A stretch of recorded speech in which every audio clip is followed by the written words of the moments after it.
नमस्कार दोस्तों, आज हम म्यूचुअल फंड्स के विभिन्न प्रकारों के बारे में जानेंगे। एक ऐसा निवेश माध्यम जो आज के समय में बहुत महत्वपूर्ण बन चुका है।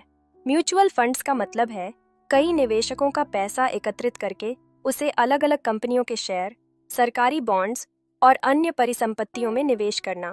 यह तरीका उन लोगों के लिए ज्यादा उपयुक्त है जो निवेश के क्षेत्र में नए हैं और अपने पैसे को सुरक्षित तरीके से बढ़ाना चाहते हैं। आइए पहले समझते हैं इक्विटी म्यूचुअल फंड्स को। ये फंड्स मुख्य रूप से शेयर बाजार में निवेश करते हैं। अगर आप ज्यादा रिटर्न चाहते हैं और जोखिम उठाने के लिए तैयार हैं, तो ये फंड्स आपके लिए बेहतरीन विकल्प हो सकते हैं। इसके अंतर्गत लार्ज कैप, मिड कैप और स्मॉल कैप फंड्स आते हैं, जो विभिन्न कंपनियों के शेयरों में निवेश करते हैं। अब बात करते हैं डेट म्यूचुअल फंड्स की। ये फंड्स सरकारी बॉन्ड्स, डिबेंचर्स और अन्य फिक्स्ड इनकम इंस्ट्रूमेंट्स में निवेश करते हैं।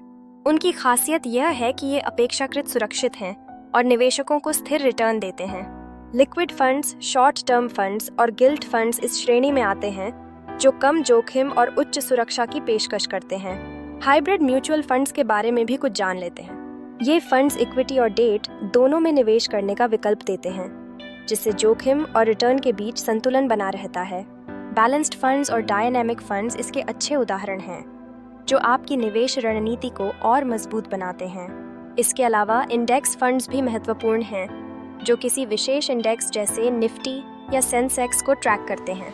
इसके साथ ही ELSS, जो टैक्स बचत के लिए भी फायदेमंद होता है, और सेक्टरल थीमैटिक फंड्स, जो किसी खास सेक्टर में निवेश करते हैं, जैसे IT या फार्मा, का उल्लेख करना आवश्यक है। हर प्रकार के फंड की अपनी खासियतें हैं और इनका चुनाव करते समय आपके निवेश के लक्ष्य, समयावधि और जोखिम उठाने की क्षमता को ध्यान में रखना बेहद जरूरी है। उम्मीद है आपको म्यूचुअल फंड्स के प्रकारों की यह जानकारी अच्छी लगी होगी। अगर आपको यह जानकारी उपयोगी लगी हो तो इसे लाइक और शेयर करना न भूलें। धन्यवाद।